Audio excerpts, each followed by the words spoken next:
بسم اللہ الرحمن الرحیم۔ سورہ مریم آیت نمبر 41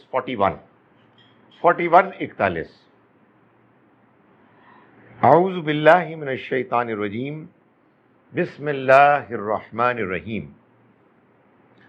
وَاذْكُرْ فِي الْكِتَابِ ابراہیم، اور ذکر کیجئے کتاب میں ابراہیم کا، انہو کانا صدیقا نبیا، وہ سچے تھے، نبی تھے۔ یعنی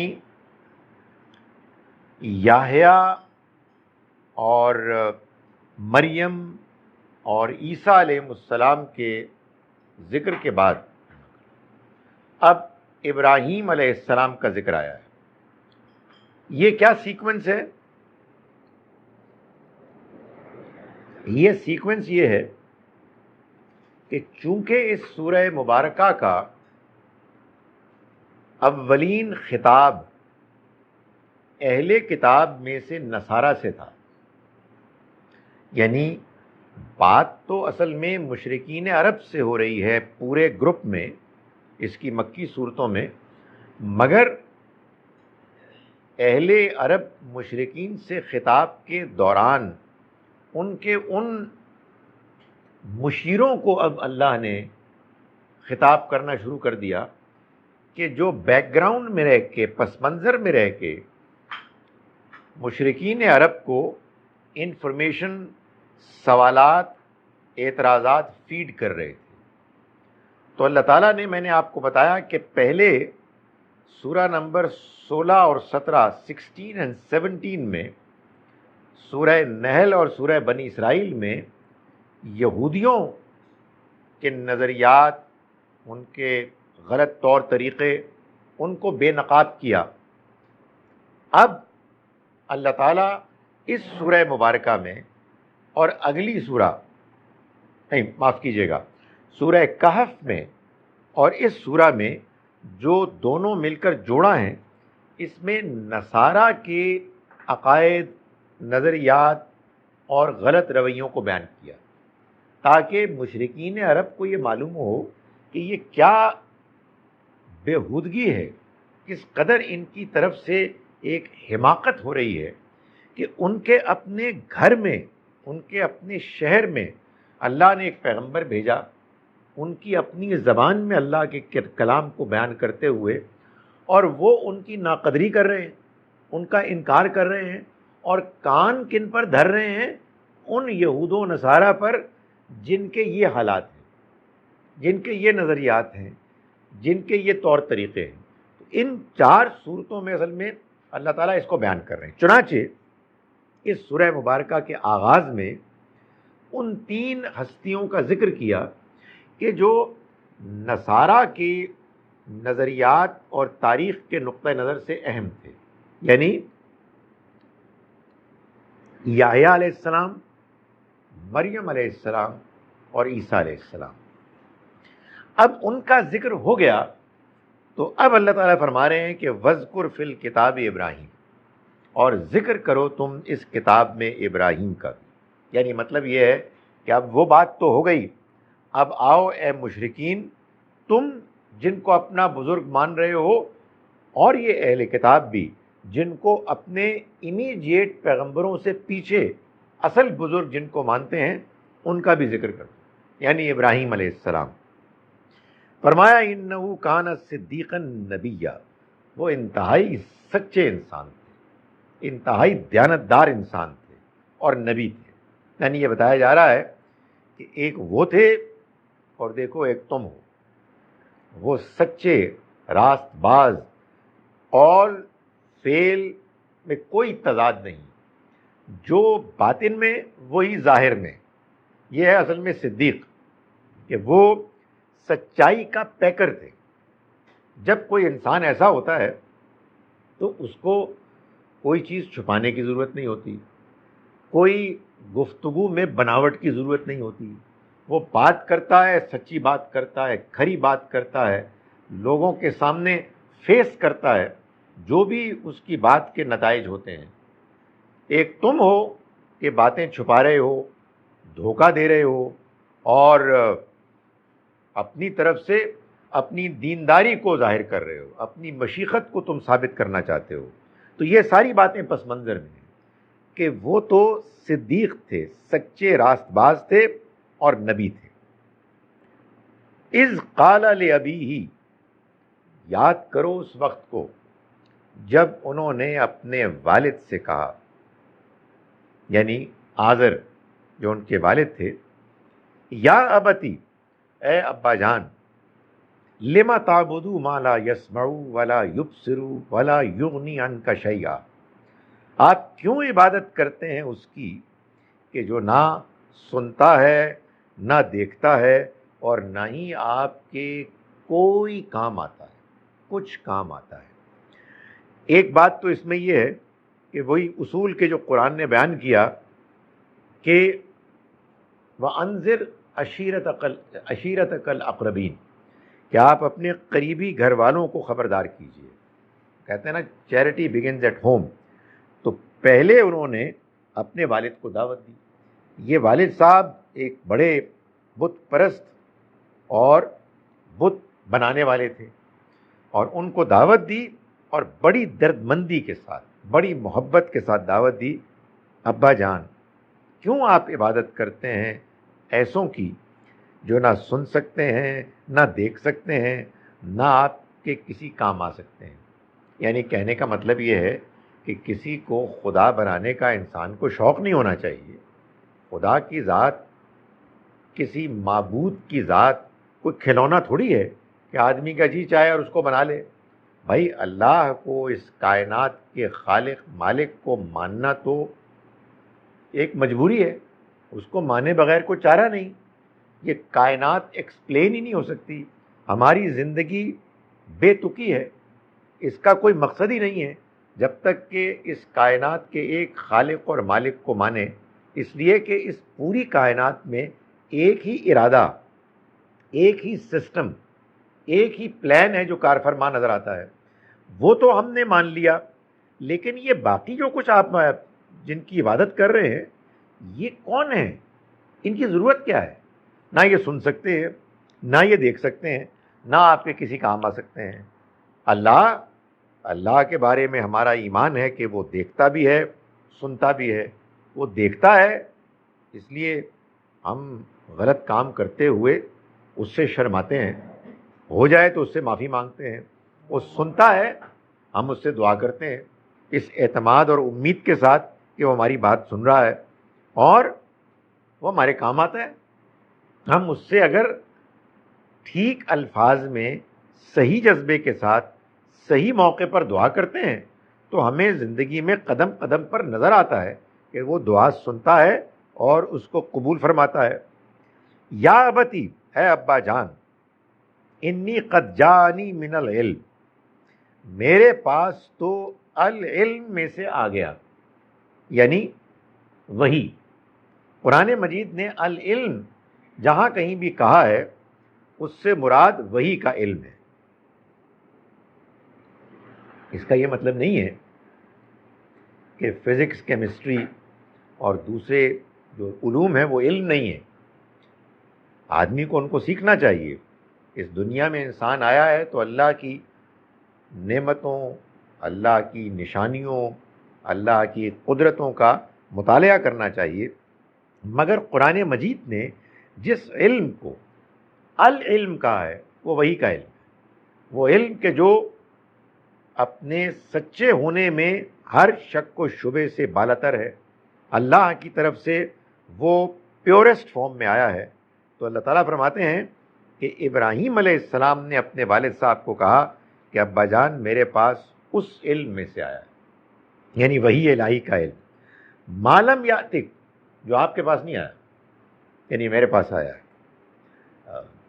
پیغمبر، ان کے اندر بڑی حیا ہوتی تھی، بڑی عاجزی ہوتی تھی، انکساری ہوتی تھی. لیکن حقیقت کو بیان کرنے میں کوئی انکساری عاجزی کا سوال نہیں ہے. یہ بالکل ایک ریئلٹی تھی کہ ان کے پاس وحی آئی تھی.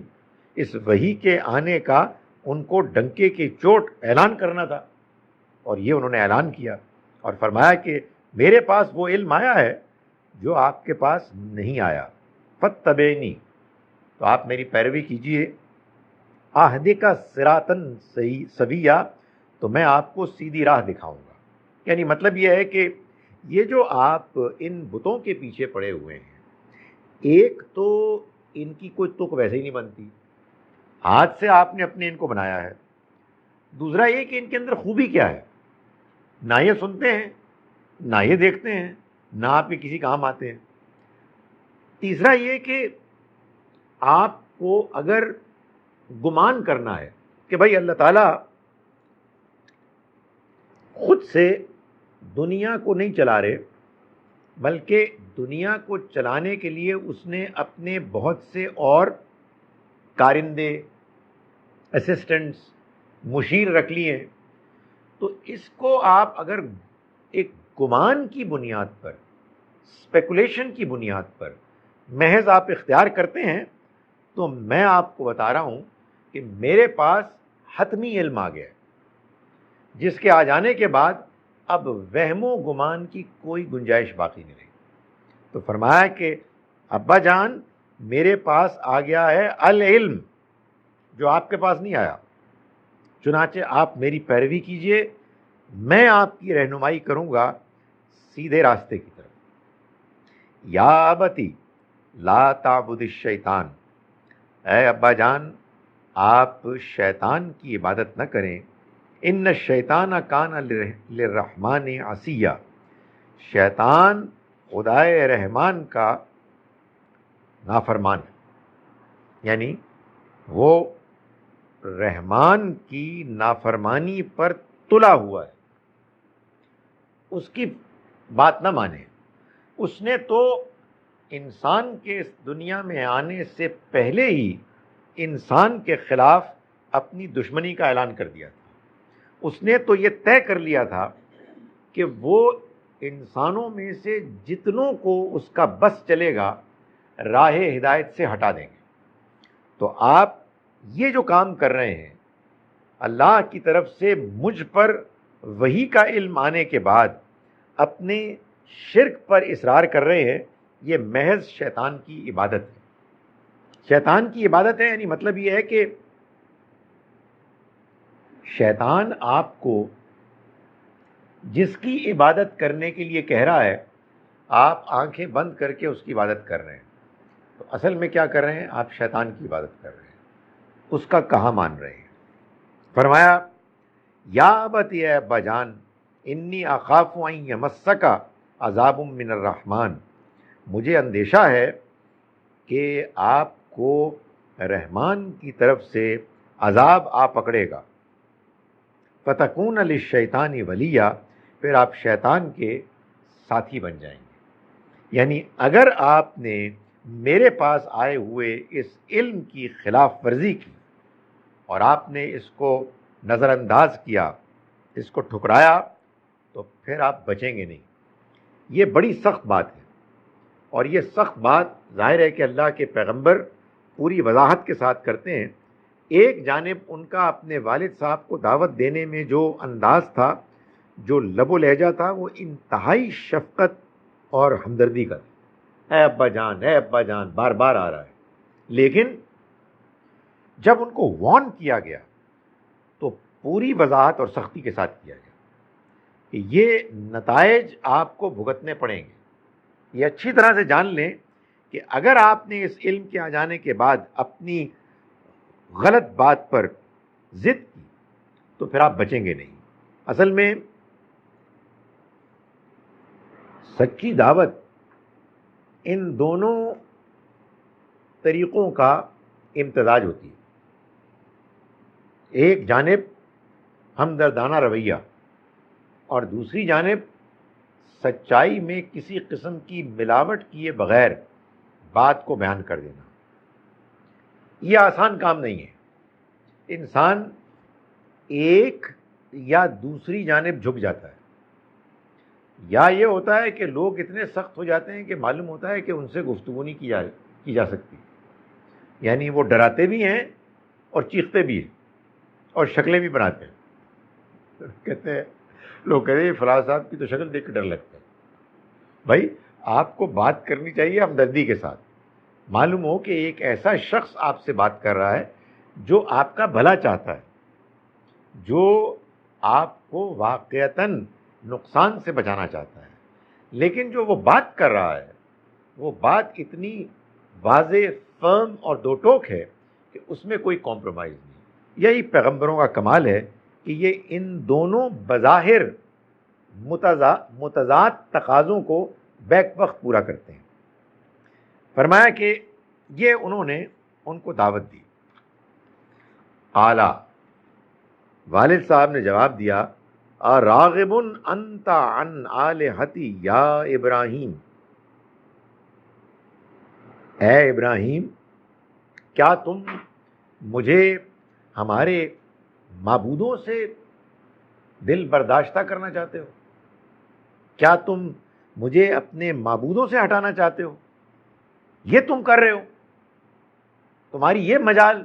ایک غصہ، ایک جو باپ کے اندر اپنے بیٹے کی نافرمانی کو دیکھ کر، خاص طور پر ٹریڈیشن کے معاملے میں جو ایک پیدا ہوتا ہے روب غصے کا، اس کا اظہار کیا. لَئِن لَّمْ تَنْتَهِ، اگر تم نہ رکے، لَأَرْجُمَنَّكَ، تو میں لازماً تم کو رجم کر دوں گا، میں تمہیں سنسار کر دوں گا. وَاهْجُرْنِي مَلِيًّا، تو تم دور ہو جاؤ مجھ سے، یعنی یہاں سے نکل جاؤ، گیٹ لاسٹ. یہ پرانے زمانے میں، پرانی تہذیبوں میں جیسے ایک آقا کو اپنے غلام پر عام طور پر اختیار مانا جاتا تھا، ایسے ہی سوسائٹیز میں باپ کو اپنے بیٹے کے اوپر بھی یہ اختیار مانا جاتا تھا کہ ہے کہ اگر اس نے کوئی سیریس واضح نافرمانی کی ہے تو پھر اسے جیسی سزا چاہیں وہ دیں. تو والد صاحب نے، آزر نے، ابراہیم علیہ السلام کے اس دعوت کے نتیجے میں، جواب میں، بجائے اس کے کہ کوئی ہمدردانہ غور کرتے، ان کی بات پر کوئی سوال کرتے، اپنی طرف سے کچھ دلائل پیش کرتے، انہوں نے غیظ و غضب کا اظہار کیا اور پہلے ایک طنزاً یہ کہا کہ کیا تم ہمارے معبودوں سے مجھ کو ہٹانا چاہتے ہو؟ اگر تم نے اپنی اس روش کو جاری رکھا تو میں لازماً تم کو سنسار کر دوں گا، تو مجھ سے دور ہو جاؤ.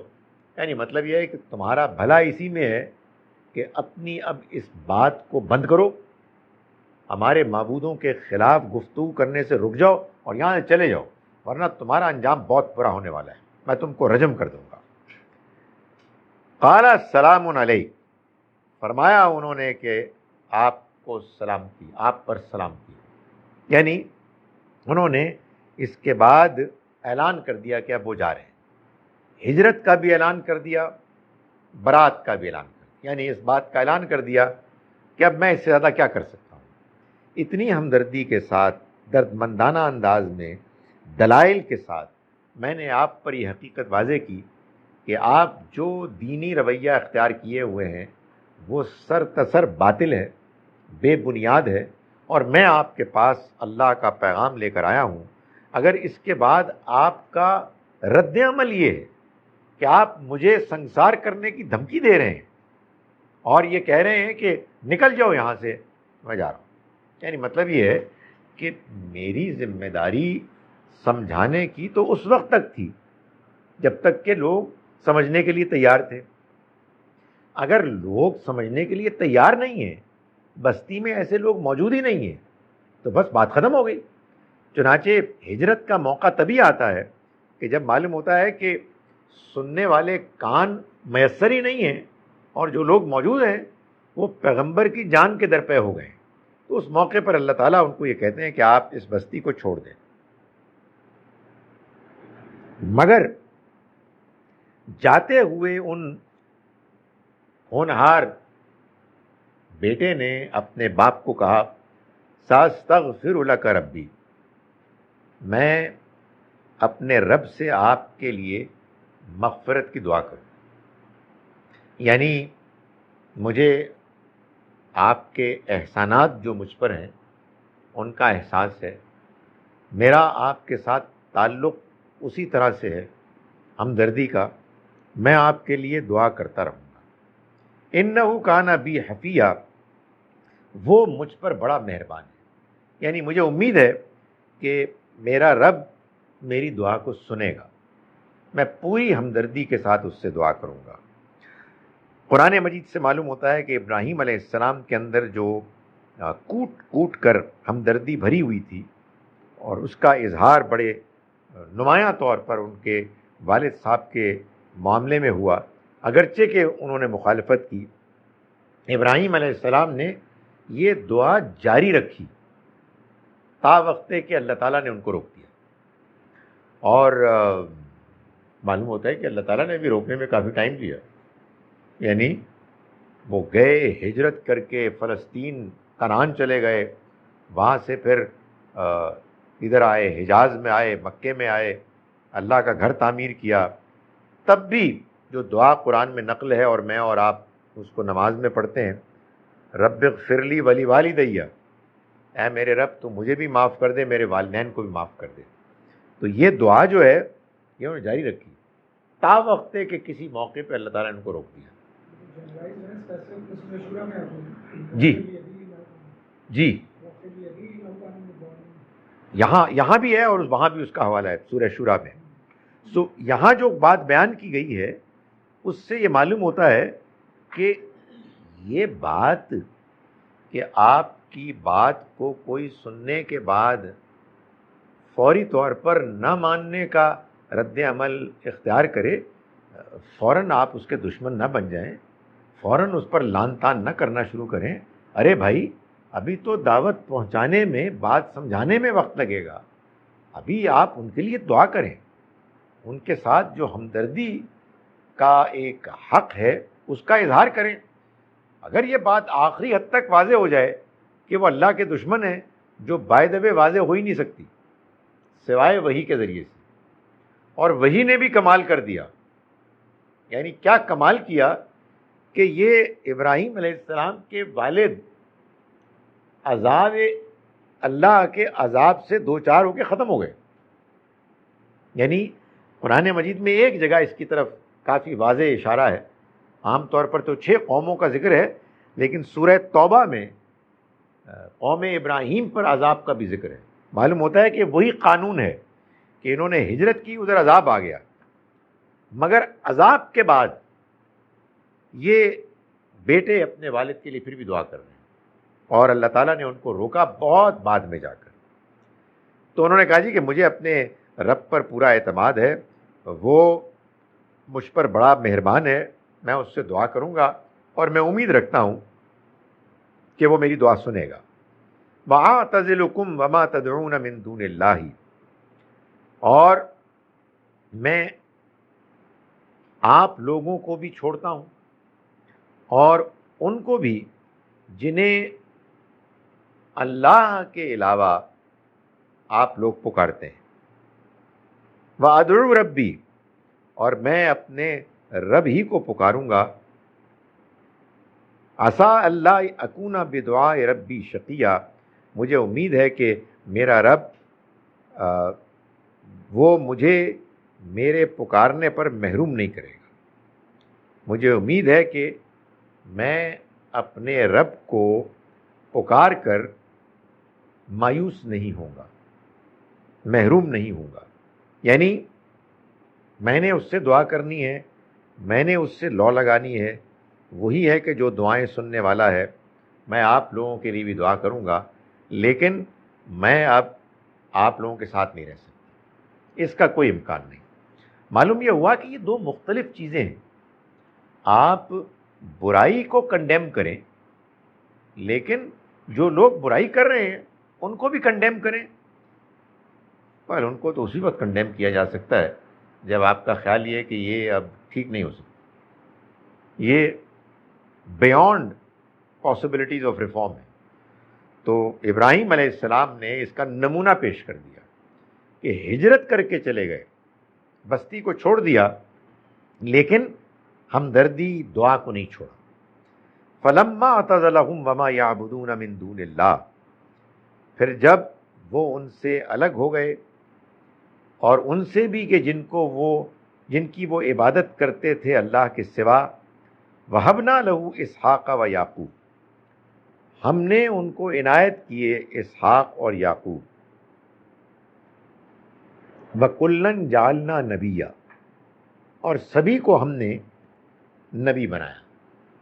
یعنی اللہ تعالیٰ نے یہ بتایا کہ عام حالات میں تو یہ ہوتا تھا کہ اللہ کے رسول اپنی قوم کو دعوت دیتے، قوم کے لوگ انکار کرتے، ان کی جان کے دشمن ہو جاتے، ان کو بستی چھوڑنے پر مجبور کرتے، قوم تباہ ہو جاتی، اور پیغمبر بھی کچھ عرصہ گزارنے کے بعد دنیا سے رخصت ہو جاتے، کام ختم ہو گیا۔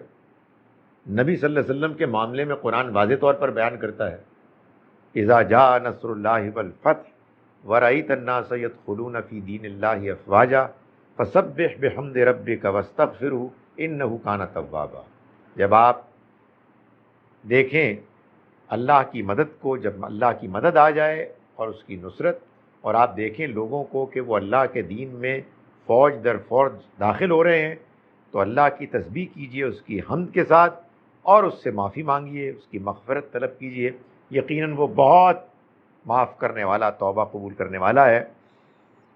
عائشہ رضی اللہ عنہا فرماتی ہیں کہ میں نے نبی صلی اللہ علیہ وسلم کو بہت زیادہ استغفار کرتے ہوئے دیکھا پایا، تو میں نے آپ سے پوچھا کہ آپ آخر ایسا کیوں کر رہے ہیں؟ اللہ نے تو آپ کے گناہ معاف کر دیے، بتا دیا ہے۔ تو فرماتی ہیں کہ حضور نے فرمایا کہ اللہ نے میرے لیے ایک نشانی مقرر کی تھی، اور میں اس نشانی کو اب پورا ہوتے ہوئے دیکھ رہا ہوں، یعنی دین غالب آ گیا، لوگ بڑی تعداد میں فوج در فوج دین میں داخل ہو رہے ہیں، معلوم ہوتا ہے کہ میرا وقت آ گیا۔ یہ عام طریقہ یہی ہے، لیکن ابراہیم علیہ السلام کے معاملے میں اللہ تعالیٰ نے کچھ اور ہی طے کیا کہ ادھر اپنی قوم پر حجت تمام کرنے کے بعد ہجرت کر کے نکلے ہیں اور قوم پر عذاب آیا ہے، ادھر ایک نئی قوم، ایک نئی امت کی بنیاد رکھ دی گئی۔ فلسطین گئے اور وہاں پھر اللہ تعالیٰ نے ان کو اسحاق اور یعقوب دیے۔ ظاہر ہے کہ سوال پیدا ہوتا ہے کہ پہلے تو اسماعیل دیے، لیکن ان کا ذکر آگے آ رہا ہے۔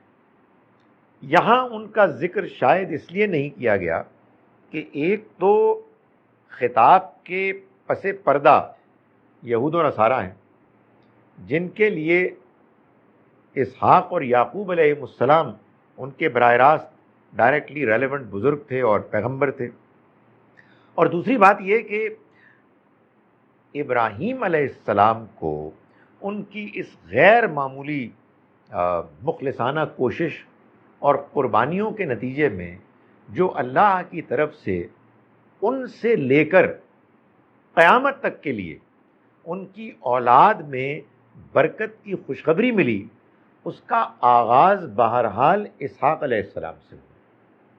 یعنی اسماعیل علیہ السلام ان کا ذکر آنے والا ہے، وہ آباد تو ہو گئے مکے میں، لیکن ابھی کوئی سلسلہ شروع نہیں ہوا، سلسلہ تو یہاں شروع ہوا ہے، یعنی کنٹینیوسلی تب سے آگے تک 2000 سال تک، اور وہاں ختم ہوا تو یہاں شروع ہو گیا۔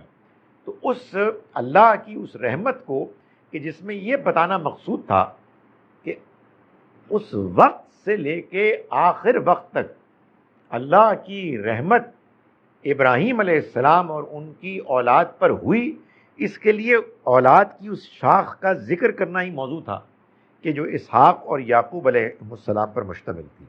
فرمایا وَكُلًّا جَعَلْنَا نَبِيًّا، اور ہر ایک کو ہم نے نبی بنایا، وَوَهَبْنَا لَهُم مِّن دُونِ وَوَهَبْنَا لَهُم، اور ہم نے عنایت کیے ان کو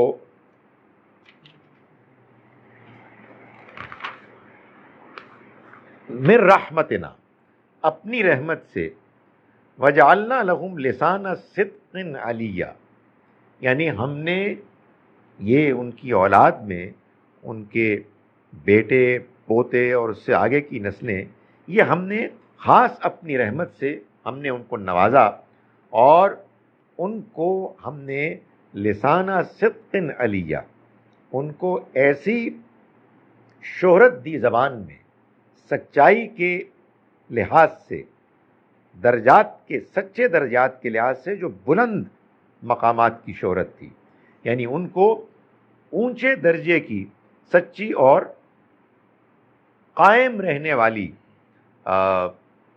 شہرت، ناموری حاصل ہوئی۔ یہ اللہ تعالیٰ نے ان کے غیر معمولی کارناموں کے نتیجے میں ان کو اپنی طرف سے انعام فرمایا۔ وَاذْكُرْ فِي الْكِتَابِ موسیٰ، اور ذکر کرو اس کتاب میں موسیٰ کا بھی۔ ظاہر ہے کہ اصلاً تو یہاں مسیح علیہ السلام کے ماننے والے ہیں کہ جو پس منظر میں جن کو خطاب کیا جا رہا ہے، لیکن ظاہر ہے کہ یہ سلسلہ شروع تو ہوا تھا یعنی بنی اسرائیل کا ایک نمایاں شکل میں اللہ کے ان جلیل القدر پیغمبر سے کہ جو موسیٰ علیہ السلام تھے۔ فرمایا انہو کانا مخلصاً وکانا رسولا نبیا، وہ ایک چنے ہوئے شخص تھے، منتخب اور رسول نبی تھے، یعنی انہیں اللہ نے خاص چنا تھا اپنے مقصد کے لیے بھی، اور ان سے باقاعدہ کلام کرنے کے مقصد کے لیے بھی۔ یعنی یہ موسیٰ علیہ السلام ہیں جن کو یہ شرف حاصل ہوا کہ جس کو قرآن نے بیان کیا کہ وَكَلَّمَ اللَّهُ موسیٰ تکلیما، اللہ نے موسیٰ سے براہ راست کلام کیا۔ تو یہ اللہ تعالیٰ اس کو بڑے شرف کی حیثیت سے بیان کرتا ہے، اور یہ فرمایا کہ وہ ایسے نبی تھے جو رسول بھی تھے، یعنی رسالت کے مقام پر فائز تھے، جس کے نتیجے میں ان کے مخالفین پر اسی دنیا میں اللہ کا عذاب آیا اور وہ ایک چھوٹی قیامت سے دوچار ہوئے۔ وَنَادَيْنَاهُ مِنْ جَانِبِ الطُّورِ الْأَيْمَنِ، اور ہم نے پکارا ان کو طور کے مقدس کنارے سے، جانب طور الایمن، وقربناہ نجیہ، اور ہم نے ان کو قریب کیا اپنے سے نجیہ، راز و نیاز کی باتیں کرنے کے لیے۔ ہم نے انہیں ان سے براہ راست کلام کیا، ہم نے ان سے باتیں کی، اور یہاں بتایا کہ وہ باتیں کیا تھیں؟ نجیہ، یعنی وہ راز کی باتیں تھیں، اس میں اللہ نے ان سے جو معرفت ان کے اندر ڈالی ہوگی اس کا اندازہ ہی انسان کر سکتا ہے۔ ایک غیر معمولی اللہ کی طرف سے ان کو حیثیت، مقام، مرتبہ ملا، جس کو قرآن مجید نے بار بار بیان کیا۔ یہ ہے معرفت، یعنی پہچان جو قرب بن جاتی ہے، یعنی آپ اللہ کے قریب کیسے آئیں گے؟ اس کو پہچان کے۔ سو یہ ایک روحانی قرب ہے جو اصل میں اس کو جاننے پہچاننے کے نتیجے میں انسان کو حاصل ہوتا ہے۔ ہمارے ہاں یہ بڑی بدنصیبی ہے، دو بدنصیبیاں ہیں۔ ایک تو یہ کہ ہم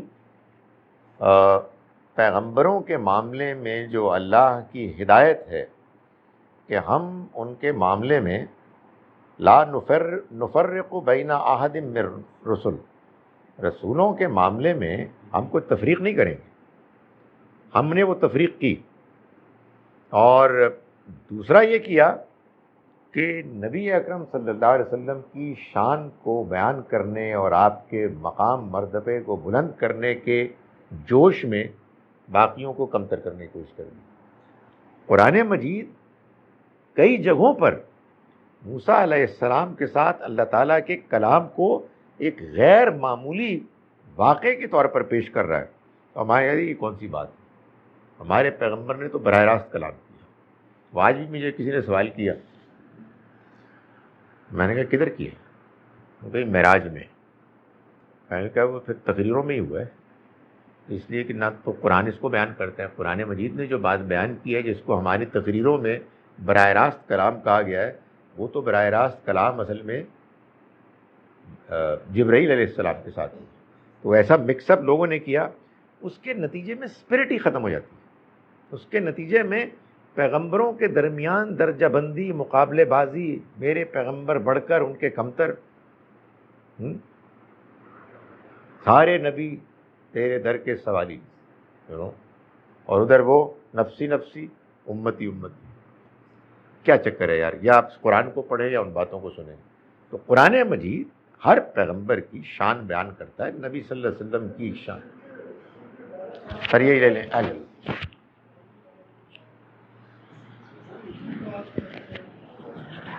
جی یہ اگر لینا تو پھر لیں آپ، ورنہ آخر میں، کیونکہ وہ یہ لوگ کہتے ہیں کہ ہمیں پتہ نہیں لگتا. تو آج میں آپ کو بتا رہا ہوں کہ یہ لمبی بہت ہے، جس نے کمنٹ کرنا ہے لے لے، ورنہ بعد میں بھی ایسا ہی ہوگا. تو گزارش یہ ہے کہ یہ میں صرف یہ کمنٹ کر رہا تھا کہ یار یہ ہماری بڑی بد نصیبی ہے، اور یہ میں نے آج اس لیے بات کی کہ مضمون آ گیا، اور اس لیے بھی کہ آج اچھے خاصے ایک پڑھے لکھے آدمی نے مجھ سے پھر سوال کیا، اور وہ سوال اتنے کانفیڈنٹلی کرتے ہیں کہ یہ تو واقعہ ہے. اور واقعہ کیوں ہے؟ اس لیے کہ جو بات تقریروں میں ہوتی ہے، خطبوں میں ہوتی ہے، لوگوں کے لیے وہی دین ہوتی ہے. جو بات قرآن مجید میں ہے وہ تو مسلمانوں کے عام انڈرسٹینڈنگ کے مطابق ویسے بہت مشکل ہے.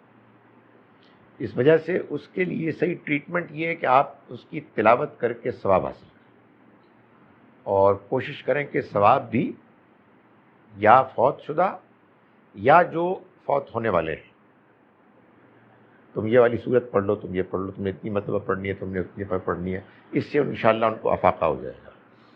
تو قرآن پڑھو بھائی، قرآن یہ ہدایت کی کتاب ہے. اس میں ہمیں اللہ تعالیٰ بتاتے ہیں کہ اس کے پیغمبروں کے کیا معاملات ہیں، اس کے اپنے کیا معاملات ہیں، دنیا کو وہ کیسے چلا رہا ہے.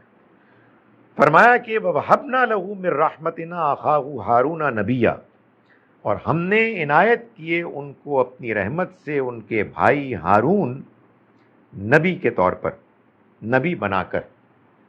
یہ بھی ایک بڑا شرف ہے جو موسیٰ علیہ السلام ہی کو حاصل ہوا. یعنی ان کی فرمائش پر، ان کی سپورٹ کے لیے ان کے بھائی ہارون کو پیغمبر بنا دیا. بڑی بات ہے بھائی، سگے بھائی، بڑے بھائی. انہوں نے کہا جی میں تو کچھ تھوڑا سا بولنے میں ہچکچاتا ہوں، یہ ہیں جو زیادہ فصیح ہیں، ان کی گفتگو زیادہ اچھی ہوتی ہے، ان کو بھی میرے ساتھ کر دے. اللہ تعالیٰ نے کہا کر دیا. ان کی وہی آتی تھی، جب پیغمبر ہو گئے تو وہی آئے گی ان پہ بھی. فرمایا وَاذْكُرْ فِي الْكِتَابِ اسماعیل، اور ذکر کیجئے اس کتاب میں اسماعیل کا بھی. إِنَّهُ كَانَ صَادِقَ الْوَعْدِ وَكَانَ رَسُولًا نَبِيًّا، وہ وعدے کے سچے تھے اور رسول نبی تھے. وعدے کے سچے ہونے کے لیے تو ان کا ایک ہی واقعہ کافی ہے. والد صاحب نے کہا کہ میں نے ایک خواب دیکھا کہ میں تم کو ذبح کر رہا ہوں. انہوں نے کہا ابا جان افعل ما تؤمر، کر گزریے جو آپ کو حکم دیا گیا ہے. اور جب موقع آیا تو وہ پوری فرما برداری کے ساتھ لیٹ گئے. مطلب اس کو میں الفاظ میں بول رہا ہوں، امیجن کرنا ہی ممکن نہیں. تو اللہ تعالیٰ نے ان پہ خراج تحسین پیش کیا کہ اسماعیل کون تھے؟ صادق الوعد، وعدے کے سچے، اور وہ رسول نبی تھے. وَكَانَ يَأْمُرُ أَهْلَهُ بِالصَّلَاةِ وَالزَّكَاةِ، اور وہ اپنے گھر والوں کو نماز اور زکوٰۃ کا حکم دیتے تھے، تلقین کرتے تھے. یہ مکے میں آباد تھے. انہوں نے، قرآن کہتا ہے کہ اپنے گھر والوں کو، جو لوگ موجود تھے وہاں، ان کو نماز اور زکوٰۃ کی تلقین کی. معلوم ہوا کہ یہ بنی اسماعیل عربوں کے اندر نماز موجود تھی، زکوٰۃ موجود تھی، کو بگڑ گئی تھی یقیناً، لیکن یہ اسماعیل علیہ السلام کی انٹروڈیوس کی ہوئی نماز تھی. انہوں نے اس کو ان میں رائج کیا، جاری کیا، اور وہ چل پڑی.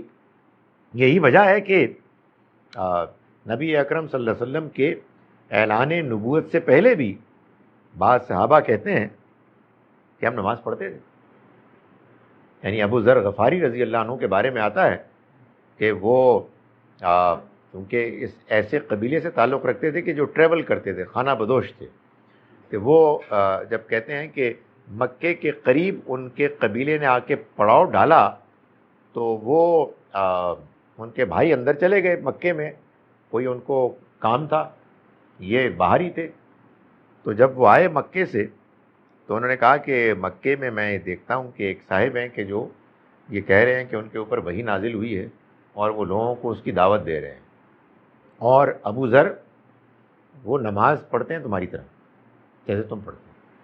تو معلوم یہ ہوتا ہے کہ یہ نماز موجود تھی، قرآن اس کو بیان کرتا ہے۔ بھائی قرآن مجید مشرکین عرب کو کنڈیم کرتے ہوئے کہتا ہے بربادی ہو ان نمازیوں کی جو اپنی نماز کی حقیقت سے غافل ہیں۔ تو قرآن اس کی گواہی دیتا ہے کہ اسماعیل علیہ السلام اپنے گھر والوں کو نماز اور زکوٰۃ کی تلقین کرتے، وَكَانَ عِندَ رَبِّهِ مَرْضِيًّا، اور وہ اپنے رب کے نزدیک نہایت پسندیدہ انسان۔ کیا بات ہے جی!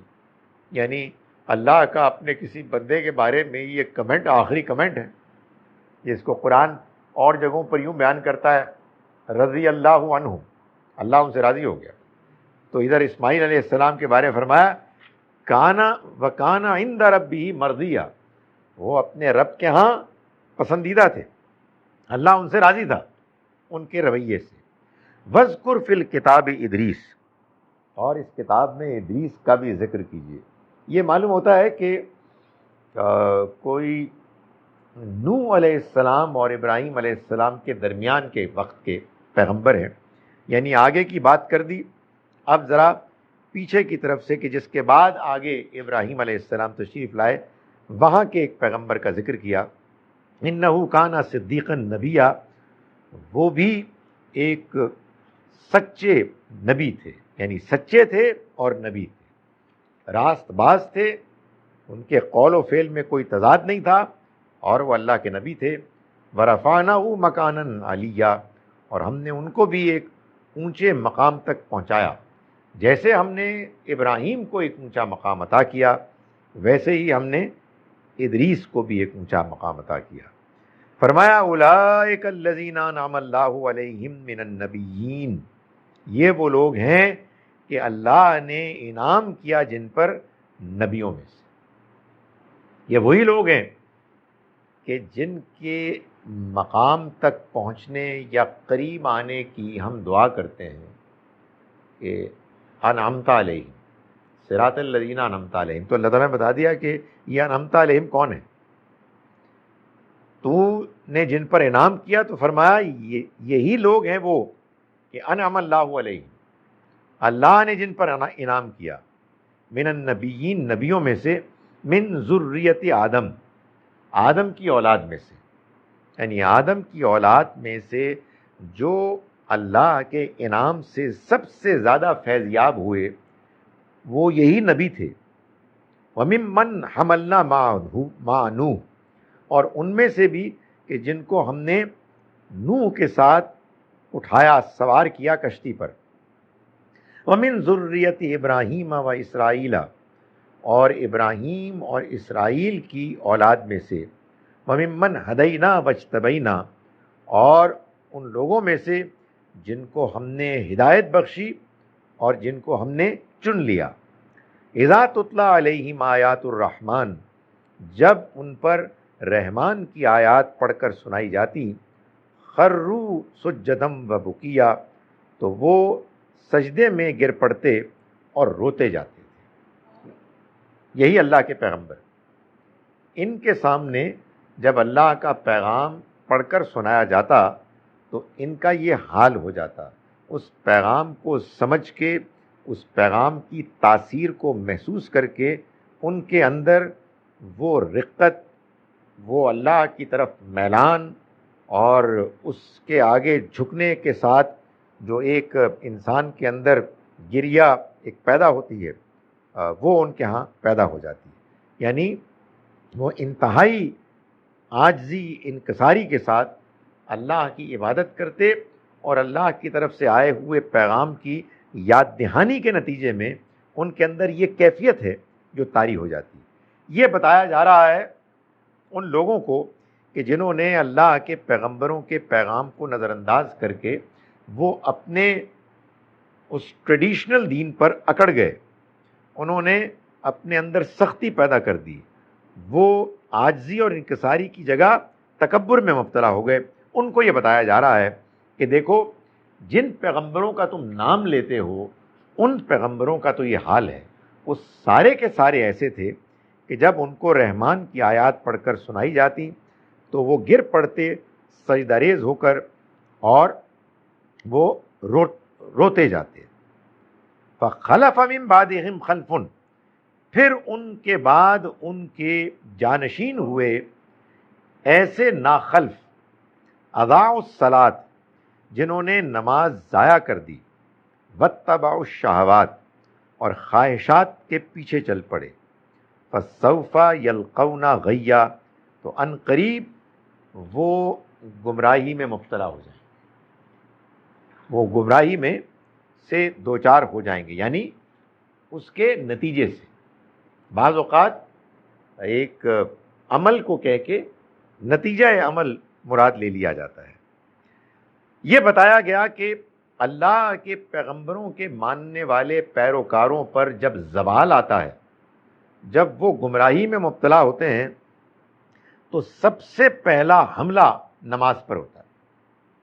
نماز ضائع ہو گئی، سب کچھ ختم ہو گیا، اس لیے کہ اصل میں نماز انسان کے اندر کی جو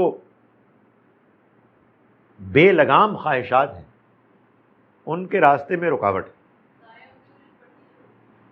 دونوں امکانات ہیں، پہلے فیز میں پڑھتے تھے اور سب کچھ کرتے تھے، دوسری فیز میں وہ جو ظاہری پڑھنا تھا وہ بھی ختم ہو گیا بہت سوں کے لیے، لیکن اگر پڑھ بھی رہے ہیں تو ایک بیکار چیز ہے۔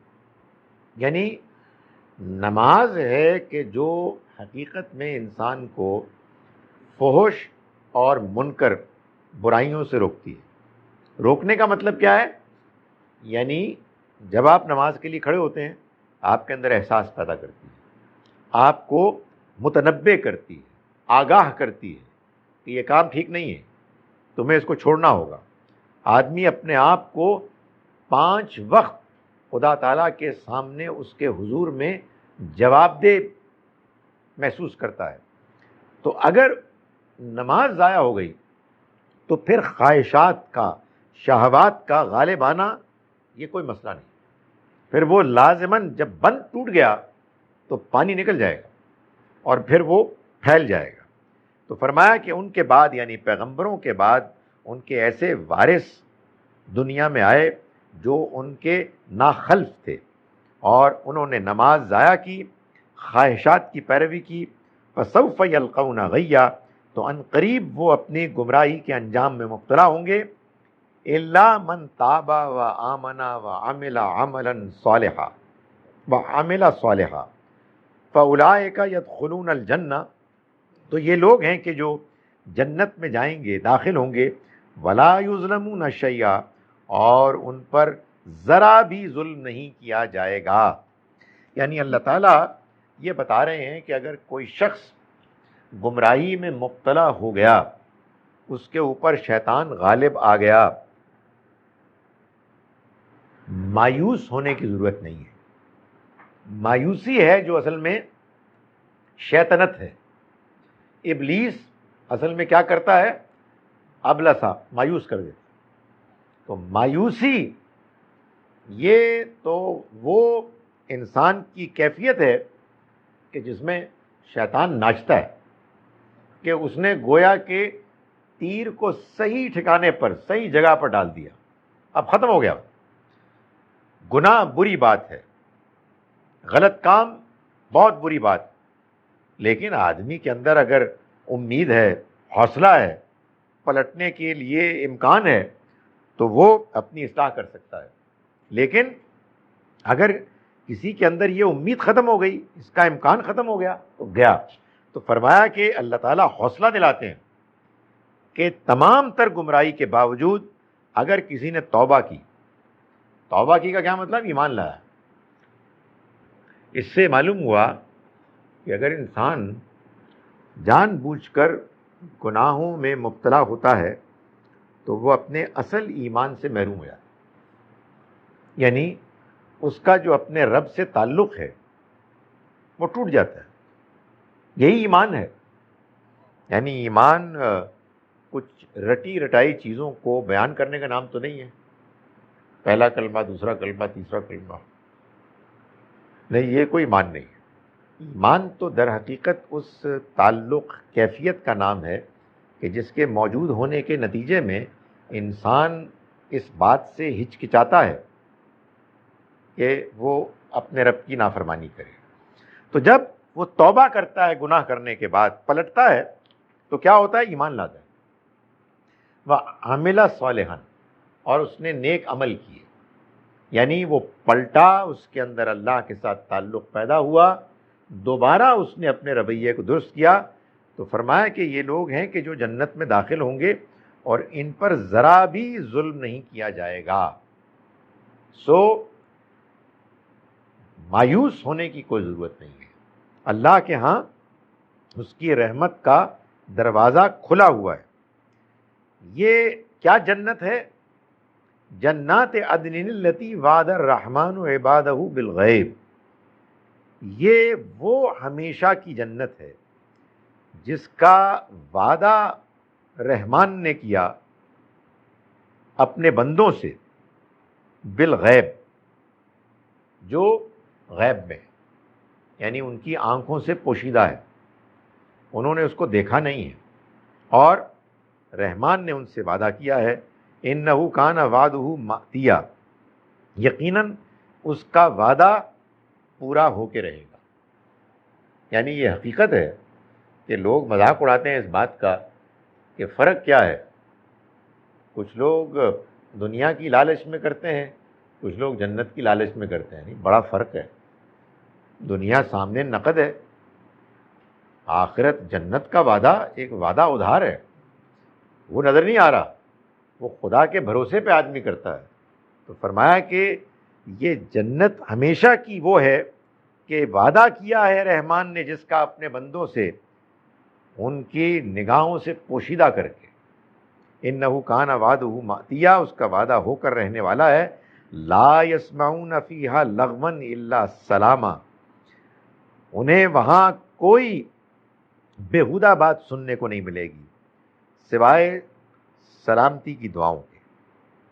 سلام ہی سلام، یعنی وہاں کوئی غلط بات، بری بات، بیہودہ بات نہیں ہوگی. جو بہت اچھا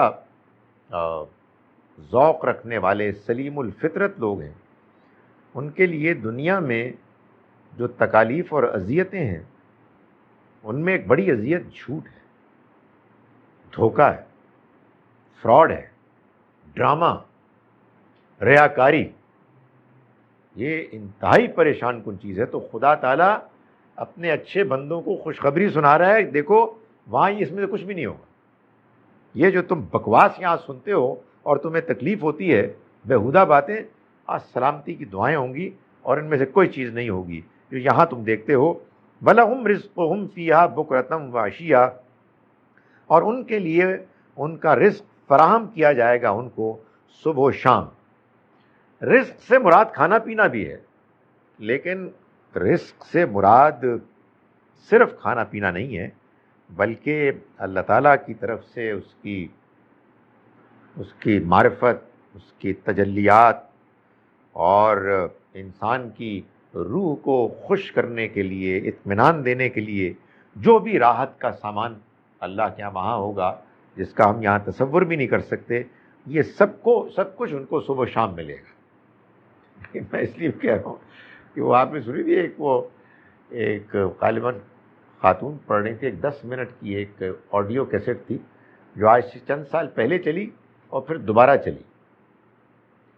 کیا شاندار کرٹیسزم تھا وہ مسلمانوں کے تصورات پر، کہ ان کی جو ہے نا ٹیسٹ میں یا کھانا پینا ہے یا سیکس ہے، باقی کچھ ہے ہی نہیں. تو وہ اصل میں بات ہی نہیں سمجھے. اور بات کیوں نہیں سمجھے؟ اس لیے مسلمان کہتے ہی کچھ ہے، بیان ہی ایسے کرتے ہیں. سو اللہ تعالیٰ نے یہاں بھی جو کہا ہے وہ اصل میں اس کی مہربانیاں، اس کی معرفت اور انسان کی روح کی تسلی کے لیے. بات کہاں سے شروع کی ہے؟ اگر تو کھانا پینا ہی ہوتا پھر یہ کہنے کی کوئی ضرورت نہیں تھی کہ وہاں کوئی لفظ چیز نہیں سنیں گے. پھر تو یہ کہنا چل یار لنگر کھل گیا چلیے، یہ بات نہیں ہے. یعنی واہ ہے، ہاں وہاں بھی کرتے ہیں، پھل اترتے ہیں. یہ تمہارے پاس کہاں کیلے سیب آئے ہیں؟ ہمارے پاس تو نہیں آئے اور سیزن بھی نہیں ہے. ویسے اللہ کی مرضی ہے، مینو کیلے لبے نہ تانو نہیں لبے. تو یہ بھی مسئلہ ہے. تو وہ ٹیسٹ کی بات ہے نا. تلک الجنت التی نورث من عبادنا من کان تقیا، یہ وہ جنت ہے کہ جس کا وارث ہم اپنے بندوں میں سے ان کو بنائیں گے جو اللہ سے ڈرنے والے ہوں گے۔ آئیے ان آیات کا ترجمہ میں ایک مرتبہ پھر میں کرتا ہوں، جس کے بعد سوال جواب ہوں گے، اور آج ایک نئی شان کے ساتھ ہر سوال کرنے والا اپنے ساتھ مائک رکھے گا اور الحمدللہ اس کی آواز آئے گی۔ ہم نے آج کا سبق شروع کیا آیت نمبر 41 سے۔ بسم اللہ الرحمن الرحیم۔ وَاذْكُرْ فِي الْكِتَابِ ابراہیم، اور کتاب میں ابراہیم کا ذکر کرو۔ انہو کان صدیقا نبیّا، یقیناً وہ ایک سچے انسان تھے، نبی تھے۔ اذ قال لأبیہ، یاد کرو اس وقت کو کہ جب کہا انہوں نے اپنے والد سے، یا ابتی، اے ابا جان، لما تعبدو، کیوں آپ عبادت کرتے ہیں، ما لا یسمع ولا یبصر ولا یغنی عنک شیئا، ان کو کہ جو نہ سن سکتے ہیں، نہ دیکھ سکتے ہیں، نہ آپ کے کسی کام آ سکتے ہیں۔ یا ابتی، اے ابا جان، انی قد جانی من العلم، میرے پاس وہ علم آیا ہے، ما لم یاتک، جو آپ کے پاس نہیں آیا، فاتبعنی، تو آپ میری پیروی کیجئے، اہدک صراطا سویا، میں رہنمائی کروں گا آپ کی سیدھے راستے کی طرف، رائٹ ہینڈ۔ یا ابتی، اے ابا جان، لا تعبد الشیطان، شیطان کی عبادت نہ کیجیے، ان الشیطان کان للرحمن عصیا، شیطان تو رحمان کا نافرمان ہے۔ یا ابتی، اے ابا جان، انی اخاف ان یمسک عذاب من الرحمن، مجھے اندیشہ ہے کہ آپ کو پکڑ لے گا رحمان کی طرف سے عذاب، فتکون للشیطان ولیا، پھر یہ ہوگا کہ آپ ہو جائیں گے شیطان کے ساتھی۔ قالا، والد صاحب نے کہا، اراغب انت عن آلہتی یا ابراہیم، کیا تم مجھے میرے خداؤں معبودوں سے برگشتہ کر رہے ہو، لئن لم تنتہی، اگر تم نہیں رکے، لارجمنک، تو میں تمہیں لازماً سنسار کر دوں گا، وہجرنی ملیہ، تو تم مجھے چھوڑو، نکل جاؤ یہاں سے، دور ہو جاؤ۔ قال سلام علیک، انہوں نے فرمایا آپ پر سلامتی ہو۔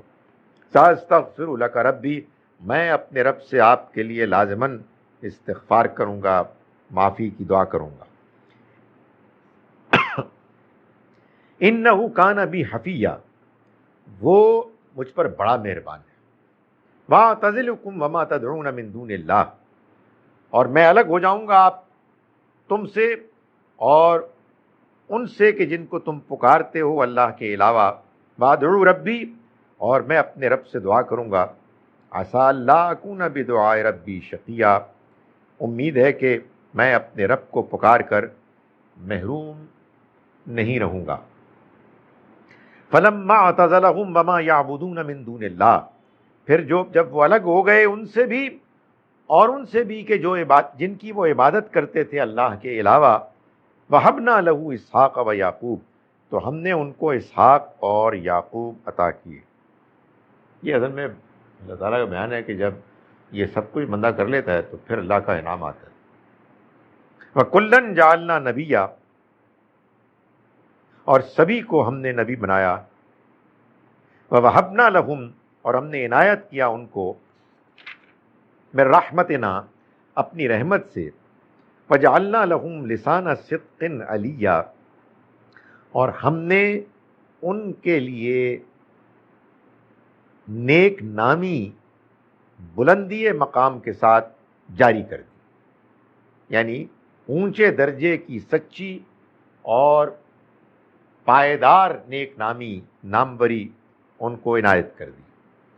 وَاذْكُرْ فِي الْكِتَابِ موسیٰ، اور ذکر کرو اس کتاب میں موسیٰ کا، انہو کانا مخلصاً وکانا رسولا نبیا، یقیناً وہ چنے ہوئے تھے اور رسول نبی تھے۔ ونادیناہ من جانب الطور الایمن، اور ہم نے ان کو پکارا طور کے مقدس وادی میں، وقربناہ نجیا، اور ہم نے ان کو قریب کیا راز نیاز کی باتوں کے لیے۔ وَوَهَبْنَا لَهُ مِن رَحْمَتِنَا أَخَاهُ هَارُونَ نَبِيًّا، اور ہم نے عنایت کیے ان کو اپنی رحمت سے ان کے بھائی ہارون نبی کی حیثیت سے۔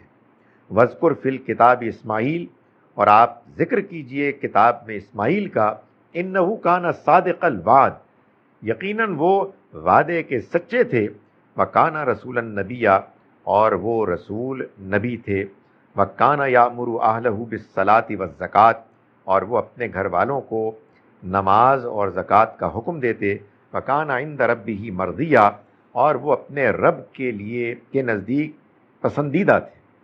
وذکر فی الکتاب ادریس، اور آپ ذکر کیجئے کتاب میں ادریس کا، انہ کان صدیقا نبیا، یقیناً وہ سچے راست باز تھے، نبی تھے۔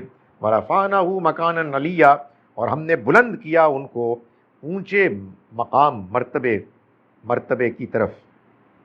اولئک الذین انعم اللہ علیہم، یہ وہ لوگ ہیں کہ اللہ نے انعام کیا جن پر، من النبیین نبیوں میں سے، من ذریت آدم آدم کی اولاد میں سے، وممن حملنا مع نوح، اور ان میں سے بھی کہ جن کو ہم نے سوار کیا نوح کے ساتھ یعنی کشتی میں، ومن ذریت ابراہیم و اسرائیل وممن ہدینا واجتبینا، اور ابراہیم اور اسرائیل یعنی یعقوب کی اولاد میں سے بھی، اور ان میں ہم نے ہدایت دی اور ہم نے ان کو چن لیا۔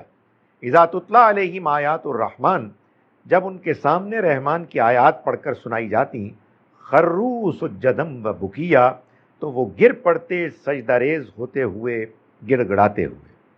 فخلف من بعدہم خلف، تو آئے ان کے بعد ایسے ناخلف، وارث ہوئے ان کے بعد ایسے ناخلف، اضاعوا الصلاۃ، جنہوں نے نماز ضائع کر دی، واتبعوا الشہوات، اور خواہشات کی پیروی کی، فسوف یلقون غیا، تو ان قریب وہ پڑیں گے گمراہی کے نتیجے میں، الا من تاب و آمن و عمل صالحا، سوائے ان کے کہ جنہوں نے توبہ کی اور ایمان لائے اور نیک عمل کیے، فاولئک یدخلون الجنہ، تو یہ وہ لوگ ہیں کہ جو جنت میں داخل ہوں گے، ولا یظلمون شیئا، اور ان پر ذرہ برابر بھی ظلم نہیں کیا جائے گا، جنات عدن التی وعد الرحمن عبادہ بالغیب، یعنی وہ باغات جو ہمیشگی کے ہوں گے کہ جن کا رحمان نے ان سے وعدہ کیا ہے ان کے غیب میں رہتے ہوئے، انہ کان وعدہ ماتیا، یقیناً اس کا وعدہ پورا ہونے والا ہے،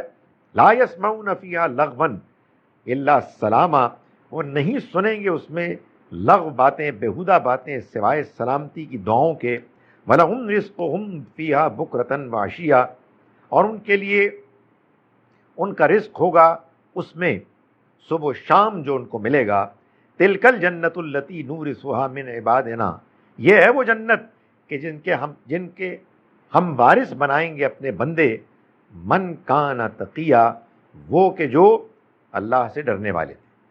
اقول قولی ھذا واستغفر اللہ۔ بتائیے جس کو میں بھیجوں، یہ جو سوال کریں ان کے پاس ہی جائے، یہ ایسے جیسے دھمکی نہیں، اگر آپ کریں سوال تاکہ کمپنی کی مشہوری بھی ہو جائے۔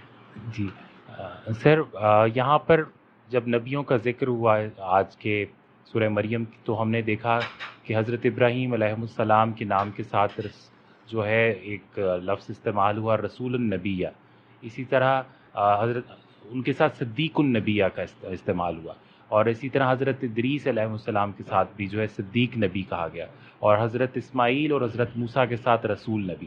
تو اس کی کوئی اگر کوئی حکمت ہے اگر کوئی، تو آپ اس کے بارے میں ارشاد فرمائیں۔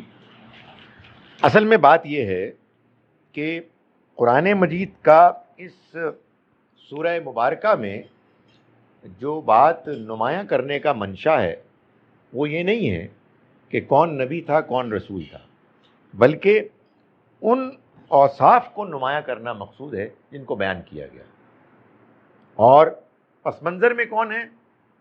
یہ انکار کرنے والے لوگ، جو میں گزارش کرتا ہوں بار بار انکار کرنے والے بنے اس وجہ سے کہ ان کے اخلاق بگڑے ہوئے تھے، وہ جو ہے نا سیکوینس جو یاد رکھیں، اللہ کی دی ہوئی فطرت کو انسان بگاڑ دیتا ہے، جس کے بعد اس کی فطرت میں اللہ کی وحی کو پہچاننے کی صلاحیت ختم ہو جاتی ہے اور پھر وہ انکار کرتا ہے. تو ان کو ایک جو کنٹراسٹ دکھانے کے لیے کہ جو راستہ انہوں نے چھوڑ دیا اس کے نمایاں جو تھے مثالیں ان کو پیش کیا، اور ان میں جو بات بیان کی وہ اصل میں ان کے کردار کی پختگی کی یہ چیزیں تھیں، علامتیں تھیں. اس میں بتانا اس موقع پر رسول یا نبی کا فرق نہیں تھا مقصود. جی پلیز پلیز. ابھی نہیں بہت اسٹرکٹ آرڈر ہے کمپنی کی طرف سے. ایکسکیوز می سر، یہ 2 کوشچنس ہیں سر. یہ جو ایک یہاں پر انہوں نے اسحاق و یعقوب کا جو بات کی ہے، تو سر ان کے لائک 3 بیٹے تھے حضرت ابراہیم کے؟ یقیناً حضرت ابراہیم علیہ السلام کے بیٹے صرف اسماعیل اور اسحاق نہیں تھے، بلکہ وہ کہتے ہیں کہ وہ جو مدین ہے نا وہ ان کے وہ تیسرے بیٹے کے نام پر ہے، لیکن یہ 2 نمایاں ہوئے پیغمبر. اچھا. اور سر جب اللہ میاں نے وہ سر بک تو اللہ میاں نے لکھی ہے، تو سر پھر یہ اس میں یہ کہنے کی اللہ میاں کو کیا ضرورت ہے کہ ذکر کرو ادریس کا؟ یہ مطلب یہ جو ایک وہ لینگویج کا جو ایک سیکوینس ہے، یہ سر اس کی کیا لائک اس کے پیچھے کیا حکمت ہے؟ قرآن مجید اللہ کی کتاب ہے، لیکن اللہ کی کتاب ایسے نہیں ہے کہ جیسے وہ ایک تصنیف اللہ تعالیٰ نے کی اور پھر اس کو مارکیٹ میں پیش کر دیا، بلکہ یہ کتاب فرشتوں کے ذریعے سے اتری پیغمبر صلی اللہ علیہ وسلم کے قلب مبارک پر، آپ نے لوگوں کو سنائی. چنانچہ بعض اوقات اللہ تعالیٰ حضور کو کہتے ہیں کہ آپ ان کو بتائیں، اور بعض اوقات اللہ تعالیٰ فرشتوں کو کہتے ہیں کہ ان کو بتائیں. تو یہاں فرشتوں سے کہا جا رہا ہے کہ آپ اس کتاب میں اس کا بھی ذکر کریں، یہی جو میں نے آپ کو بتایا ہے اس میں یہ بھی بیان کر دیں. تو یہ یوں ہوا جی. When we were well, we remember Allah, but when one is having surgery, one remembers Allah desperately all the time. Is this a sign of weak iman or is this normal? نہیں یہ normal بات ہے. ظاہر ہے کہ آدمی جب ذرا حالات پریشان کن ہوتے ہیں اور جان آدمی کو معلوم ہوتا ہے کہ اپنے کنٹرول میں نہیں ہے and any thing can happen, تو یقیناً انسان زیادہ اللہ کے قریب ہوتا ہے. یوں کہیے کہ اس کے اللہ کے قریب ہونے کے امکانات زیادہ ہو جاتے ہیں. یہ نہ بھولیے کہ اصل میں اس دنیا کی زندگی کا امتحان ہی یہ ہے کہ ہم ایک ایسی زندگی میں رہنے کے لیے بھیج دیے گئے ہیں کہ جو ہے تو مختصر، جس میں اس کے ختم ہونے کی نشانیاں ہر طرف پھیلی ہوئی ہیں، مگر ہے یہ بڑی اٹریکٹیو، اس کے اندر بڑی جاذبیت ہے، یہ اپنی طرف کھینچتی ہے. اس کی رنگینی آدمی کو بھلا دیتی ہے موت سے، آخرت سے.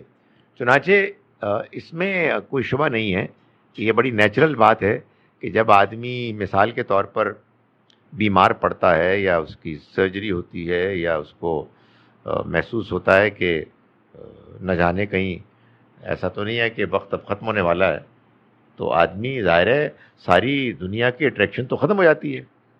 پھر اگر وہ زیادہ اللہ کی طرف جھکتا مائل ہوتا ہے تو یہ ایک فطری بات ہے.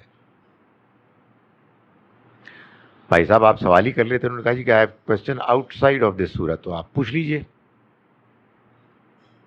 کیونکہ اس میں تو آپ نے پڑھوا دیا اور پڑھا میں نے کچھ بھی نہیں.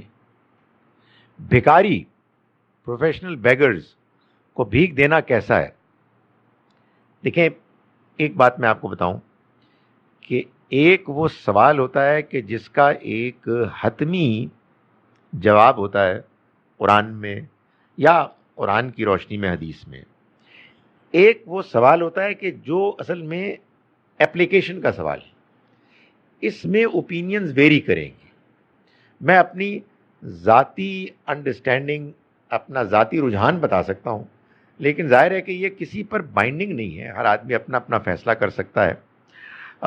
مجھے یہ بات پسند آئی جو کسی نے ابھی کچھ عرصے پہلے اپنی ایک ریسرچ کہی ہے، اس کی بنیاد پر کہی کہ کچھ یونیورسٹی کے اسٹوڈنٹس نے ریسرچ کی یہ اندازہ کرنے کے لیے کہ ہمارے معاشرے میں وہ لوگ جو کام کرتے ہیں، مثلاً سیکیورٹی گارڈز ہیں، سیلز پرسنز ہیں، وغیرہ وغیرہ، اور جو لوگ بھیک مانگتے ہیں، تو ان میں دونوں کی ارننگز کا کیا تناسب ہے۔ تو انہوں نے بتایا کہ یعنی آن دی ایوریج بھیک مانگنے والے 4 گنا زیادہ کماتے ہیں، یعنی وہ جو محنت کر رہے ہیں وہ بیچارے اپنے محنت کے نتیجے میں جتنا دن کے آخر تک پاتے ہیں بیگرز اس سے 4 گنا زیادہ لیتے ہیں۔ تو میں نے تو جب سے یہ سنا اس کے بعد سے میں نے کہا یار جو دینا ہے کسی بیچارے سیکورٹی گارڈ کو دے دو یار، کسی سیلز پرسن کو دے دو، کوئی کام کر رہا ہے بندہ اس کو دے دو۔ یہ لوگ تو انہوں باقاعدہ میں نے دیکھا ہے جو، اور اللہ معاف کرے ایک آزمائش میں آدمی آ جاتا ہے۔ آپ اب ریسنٹلی میں لاہور کی بات کر رہا ہوں، اب دیکھیں شاید آپ لوگوں نے نوٹس کیا ہو، بچے 9 10 12 سال کے وہ ایسی رونقی صورت بنا کر وہ آپ کو کہتے ہیں بھوک لگ رہی، بہت بھوک لگ رہی۔ اب یہ سوچنا بھی بری بات ہے کہ یہ ایسی محض کر رہا ہے، لیکن یہ اگر واقعی وہ محض کر رہا ہے تو کتنی عجیب بات ہے۔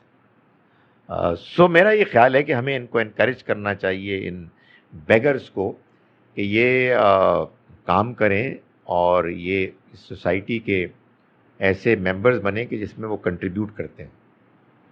اگر دینا چاہیے تو کیا ہم انہیں مزید قابل اور کاہل اور دست دراز نہیں بنا دیں گے؟ اور اگر نہ دیں تو کیا ہم سے سوال نہیں ہوگا کہ استطاعت رکھتے ہوئے بھی ہم منہ موڑ لیتے ہیں؟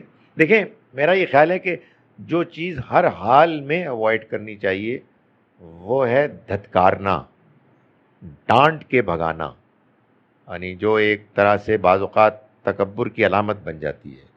بس اگر آپ کا دل نہیں مانتا تو آپ سلیقے سے بس انکار کر دیں، مگر یہ بہرحال آپ کے دل کا اطمینان ہے۔ اگر آپ محسوس کرتے ہیں کہ آپ کی طبیعت نہیں مان رہی اور آپ زیادہ کمفرٹیبل ہیں ان لوگوں کو دینے میں کہ جو بہرحال محنت کرتے ہیں اور اپنی روزی کمانے کے لیے وہ تگ و دو کرتے ہیں، تو پھر آپ کا ان کو نہ دینا یعنی بھکاریوں کو، یہ یقیناً اللہ تعالیٰ کے ہاں کوئی قابل گرفت بات نہیں ہوگی۔ اچھا جناب،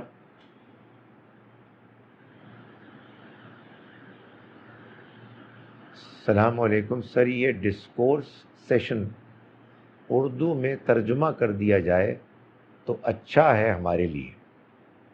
کون سا؟ مجھے بہت ہی اپنی پرفارمنس پر ڈس اپوائنٹمنٹ ہوگی کہ اگر کوئی یہ سمجھ رہا ہے کہ یہ اردو نہیں بول رہے۔ کون سا ڈسکورس نہیں سمجھ رہا ہے؟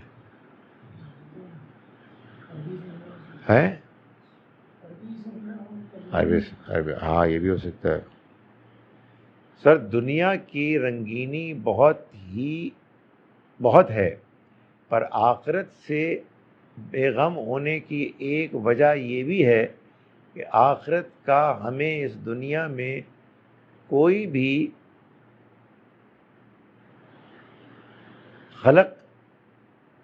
جھلک دکھائی نہیں دیتی۔ آخرت کی جھلک اس دنیا میں دکھائی دیتی ہے۔ آپ کو جب بھی نیکی کا اجر یہاں نظر آتا ہے تو اصل میں یہ اللہ کی طرف سے آخرت کی جھلک ہے۔ جب بھی آپ کو کوئی اچھا سجدہ ملتا ہے، جب بھی آپ کو اپنی عبادت میں، اپنی نماز میں، اپنی دعاؤں میں اللہ کا تعلق ملتا ہے تو یہ اصل میں آخرت ہی کی جھلک ہے۔ جب بھی آپ کو اپنے نیکی میں اچھے لوگوں کا ساتھ ملتا ہے، اللہ کی نعمتیں ملتی ہیں، تو یہ اصل میں گویا کہ اللہ کی طرف سے اس دنیا میں آپ کے لیے وہ انعام ہے کہ جو آخرت کے لیے آپ کے اندر اعتماد پیدا کرتا ہے. تو آخرت کیا ہے؟ آخرت اصل میں انسان کے اس دنیا میں صحیح رویہ اختیار کرنے کا وہ انعام ہے جو ابھی آپ کو نظر نہیں آ رہا. اس دنیا میں بھی بعض اوقات ایسا اللہ تعالیٰ کرتے ہیں ہمارے اعتماد کو مضبوط کرنے کے لیے کہ ہمیں غیر متوقع طور پر بعض چیزیں مل جاتی ہیں، جس کی میں نے بعض مثالیں پیش کی کہ جن کو اگر انسان غور کرے تو وہ یہ محسوس کرے کہ نہیں، یہ اللہ کی طرف سے، اس کی اور کوئی شکل نہیں. اور یہ میں انعام کی بھی بات کر رہا ہوں اور پکڑ کی بھی بات کر رہا ہوں. یعنی میں یہ میرا واقعہ پرانا ہو گیا اس لیے نیا ہو گیا. جب واقعہ کو پرانا ہو جائے تو پھر دوبارہ دہرانے میں کوئی حرج نہیں ہے. ابھی میں نے کچھ اور لوگوں کو سنایا. آئی ایم شیور ہم سب کے ساتھ ایسا ہوتا ہے کہ ایک زمانے میں ایک صاحب نے مجھ سے کچھ پیسے مانگے. وہ قصہ لمبا لیکن میں اختصار کے ساتھ آپ کو سنا رہا ہوں. کوئی کسی دیہات کا بندہ تھا سکھیکی کا. اس نے مجھے صبح صبح فون کیا فجر کے بعد. سکھیکی سے جو بھی اس زمانے کی وہ کال ہو سکتی تھی. میں اس زمانے میں لمز میں تھا تو میں وہی کام کر رہا تھا جو ہم مسلمان کرتے ہیں کہ فجر کی نماز کے بعد جو ایک غیر معمولی نیند کا نیا سسٹم جو سلسلہ شروع ہوتا ہے اس کا میں تقریباً آغاز کر چکا تھا. یہ بھائی صاحب محمد منشا، انہوں نے مجھے فون کیا، خالد صاحب میں آ رہے ہیں. اتنا میں نے سن لیا اینڈ آئی واز فیوریس. اس کی ایک وجہ بھی تھی. وہ وجہ یہ تھی کہ میں اس دن بہت مصروف تھا. تو میں چیخا، او نہیں ہوئے بتاؤ. بائی دا ٹائم میں چیخا فون بند ہو چکا تھا. اب یہ محمد منشا صاحب کون ہے؟ محمد منشا صاحب وہ ہے کہ جن سے میری کئی ملاقات ہوئی ہے. سکھیکی کے ایک نوجوان تھے. انہوں نے مجھے اپنی 2 ضرورتیں بتائیں اور ان دونوں ضرورتوں کے جو خرچہ تھا وہ 3,000 تھا، یعنی 6,000. تو یہ بات طے تھی کہ منشا صاحب میرے پاس آ رہے ہیں سکھیکی سے اس 6,000 کو حاصل کرنے کے لیے کہ جو وہ مجھے پہلے بتا چکے تھے، اور ادھر میں چیخ کے ان کو کہہ چکا تھا مت آنا. اچھا، اس کو ایک بات معلوم تھی کہ وہ میرے بیٹے کو مرغوں کا شوق تھا. تو میں نکلا لمز سے اس کو اسکول چھوڑنے کے لیے، تو وہ بس سٹاپ سے دیکھا تو محمد منشا صاحب 2 مرغے ہاتھ میں پکڑے آ رہے ہیں. میرے اوپر شیطان طاری ہو گیا. میں نے کہا کہ یار یہ کیا بدتمیزی کیا. میں نے اس کو منع بھی کیا تھا، میں آئی ایم ریئلی بزی، اور واقعی میں بزی تھا. لیکن سچی بات ہے آدمی کتنا بزی ہو سکتا ہے. تو خیر میں واپس آیا اور میں نے یہ انتہائی بدتمیزی کی کہ وہ سیکیورٹی گارڈ نے مجھے پوچھا کوئی ملنے آیا. میں کہا میں نے نہیں ملنا. I was so angry.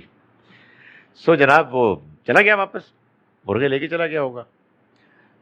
Next day یا اس سے نیکسٹ ڈے مجھے جانا تھا یہ انکم ٹیکس کے آفس میں. وہ ہوتا ہے نا، وہ بلاتے ہیں کہ جی کیا ہے فراما. یہ وہ دن تھا کہ جس دن آپ کی یہ جیل روڈ پہلی مرتبہ 1998-99 میں بنی تھی. آپ کو معلوم ہے کہ شہباز شریف نے بنائی تھی اور مشرف صاحب آ گئے تھے. وہ ایک کوئنسائڈ ہوا تھا وہ نا. تو سڑک بڑی زبردست تھی. میں اپنی گاڑی لے کے، جو ریلیٹیولی ایک نئی گاڑی تھی، وہ لے کے آ رہا تھا. تو پیچھے سے ایک وہ گاڑی آئی، آپ کو یاد ہوگا، شیف امپالا. ایک زمانے کی بڑی ٹھاٹ والی گاڑی تھی، لیکن وہ اب ظاہر ہے کہ آثار قدیمہ کا ایک حصہ ہے. وہ پتہ نہیں کون اٹھا کے لے آیا. اب وہ کمبخت اتنی بڑی گاڑی تھی کہ اس میں ڈرائیور کو یہ نہیں پتا تھا کہ وہ کتنی لمبی ہے.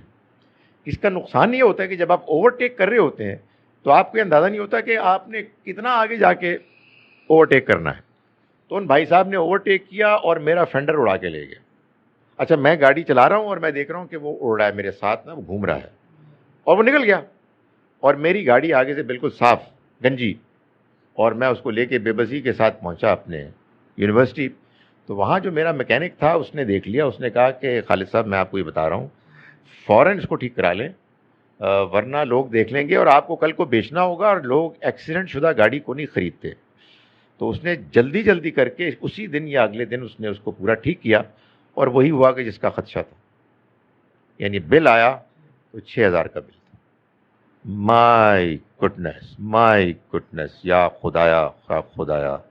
یعنی اللہ تعالیٰ، میں سوچنے میں آدمی کانپ جاتا ہے کہ خدا کا کتنا کنٹرول ہے یار. اللہ میاں نے اس ڈرائیور کو کیسے کہا کہ تو اس کی گاڑی وہاں سے کاٹ، اور پھر میکینک کو کیسے بتایا. تو آپ کہہ رہے ہیں کہ یار دنیا میں آخرت نظر نہیں آتی. کیوں نظر نہیں آتی؟ ایسی نظر آتی ہے کہ بندے کو کہ ہوش اڑ جاتے ہیں. ایسا ہی ہوتا ہے ایبسلیوٹلی. میں کہتا ہوں کہ ہر دوسرے تیسرے دن کوئی محمد منشا ہوتا ہے جو آ جاتا ہے. نہیں وہ لے گئے تھے واپس. میں نے جن کو ابھی ریسنٹلی سنایا تو انہوں نے کہا جی کہ پھر آپ نے کیا کیا. میں نے کہا یار دیکھو اس میں تو کوئی شک نہیں، میں نے بہت ہی گھٹیا حرکت کی، لیکن گھٹیا حرکت تو آدمی کرتا ہے لیکن اس کے بعد آدمی پچھتاتا ہے. 2-3 دن کے بعد مجھے احساس ہوا کہ نہیں یار بھائی بات یہ 6,000 اگر بل ہوتا نا 7,000 کا مجھے کوئی پرابلم نہیں ہوتی، 5,000 کا ہوتا ہو سکتا ہے مجھے ہوش ہی نہ ہوتی. یار وہ 6,000 کا بل تو اللہ میاں کی طرف سے براہ راست ڈانٹ تھی. بدتمیز کمینے انسان، یہ پیسے تمہارے اپنے ہیں، کیا تھا مسئلہ تمہیں؟ تو خیر میں اس کو ڈھونڈنے گیا، ملا نہیں مجھے، وہ سکھئی میں نہیں ملا. سو آپ فرما رہے ہیں کہ جی ادھر نظر نہیں آتے، سب کچھ نظر آتا ہے. بھائی آخرت ساری نظر آتی ہے، دیکھنے کی کوشش کریں. What are the main reasons mentioned in Islam sharia of getting divorces? کوئی ریزن نہیں بیان کیا جی، آپ کی مرضی ہے. یعنی نبی صلی اللہ علیہ وسلم کے پاس ایک خاتون آئی، انہوں نے کہا جی کہ میں اس شخص کے ساتھ نہیں رہ سکتی، مجھے اس کی طلاق چاہیے. آپ نے پوچھا اس کی وجہ کیا ہے؟ انہوں نے کہا جی کہ مجھے اس کی شکل نہیں پسند. آپ نے فرمایا طلاق دلوا دی. بھائی ریزن کی کیا وجہ ہے؟ میں نہیں رہنا چاہتا. یہ البتہ ضرور ہے کہ اللہ تعالیٰ نے اس بات کو ایمفسائز کیا ہے کہ یہ کوئی کھیل نہیں ہے. اس لیے جب تم طلاق دو گے، طلاق دینے کا بھوت سوار کوئی بھی ہو سکتا ہے، لیکن ایسا نہیں ہے کہ طلاق دو اور ختم ہو جائے. نہیں، تم طلاق دو گے اور اپنی بیوی کو اپنے گھر میں رکھو گے، اور وہ میم صاحب بھی گھر چھوڑ کے نہیں جائیں گی، اور یہ کام ہوگا عدت کے دوران 3 مہینے. یہ طلاق آپ دیں گے جب وہ پاک ہوں گی. پاکیزگی کا وہ پیریڈ جب آپ نے ان کے ساتھ کوئی تعلق قائم نہیں کیا ہوگا، اور پھر وہ اگلے 3 مہینے یعنی 3 مینسز وہ رہیں گی، جس کے خاتمے پر اگر آپ نے ان سے ریکنسائل نہیں کیا تو پھر وہ چلی جائیں گی، اور پھر وہ آزاد ہیں جس سے نکاح کریں، کسی اور سے یا آپ سے. لیکن اگر آپ رجوع کر لیں گے تو پھر آپ نے 2 میں سے 1 طلاق استعمال کر لی. اب اسی طرح سے 1 مرتبہ اور طلاق دے کے آپ رجوع کر سکتے ہیں، اور اگر تب بھی وہ دوبارہ چلی جائیں تو پھر وہ آزاد ہیں، کہیں اور نکاح کریں یا آپ کے ساتھ کریں. لیکن دوسری مرتبہ بھی اگر آپ نے عدت کے دوران رجوع کر لیا تو تیسری مرتبہ آپ طلاق دینے کے بعد ان سے رجوع نہیں کر سکتے، اور آپ کا ان کا نکاح نہیں ہو سکتا سوائے اس کے کہ وہ کسی اور کے ساتھ نکاح کریں اور وہ پھر ان کو طلاق دیں. یہ جو دوسرا نکاح ہوگا یہ ایک جینون سیریس سنجیدہ نکاح ہوگا، کوئی فراڈ حلالہ نہیں ہوگا. تو اس لیے طلاق دینے کی 100 وجوہات ہو سکتی ہیں، لیکن جب بھی انسان طلاق دے تو اللہ نے اس کے بعد لازم کیا ہے کہ آدمی 3 مہینے اس کے بارے میں ایسے سوچے کہ اس کی بیوی ساتھ والے کمرے میں ہو، اور وہ اگر یہ محسوس کرے کہ یار کیا میں نے فضول حرکت کیا، یہ بھی کوئی بات ہے، تو وہ کھٹکھٹائے اور کہے میڈم آئی ایم سوری، جو ہم عام طور پہ ایسی کہتے تھے. امکان بہت حد تک یہی ہے کہ وہ رجوع ہو ہی جائے گا. جی جی، ایک اللہ نے جو رکھی ہے ایک انسان کے اندر ایک چیز کی اگر اس کی ضرورت بھی ہے، اور اگر وہ پھر بھی نہیں کرتا تو پھر واقعی کوئی بڑی سیریس بات ہے. یعنی دیکھیں نا آپ کے سوال کا اللہ تعالیٰ نے کیا جواب دیا ہے، کیا کمال جواب ہے.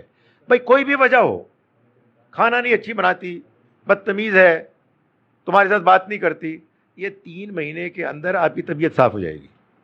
اگر 3 مہینے تک آپ اس پر پرسسٹ کریں کہ نہیں یار میں نے نہیں رہنا، تو بھائی اچھی بات ہے، فارغ کریں آپ.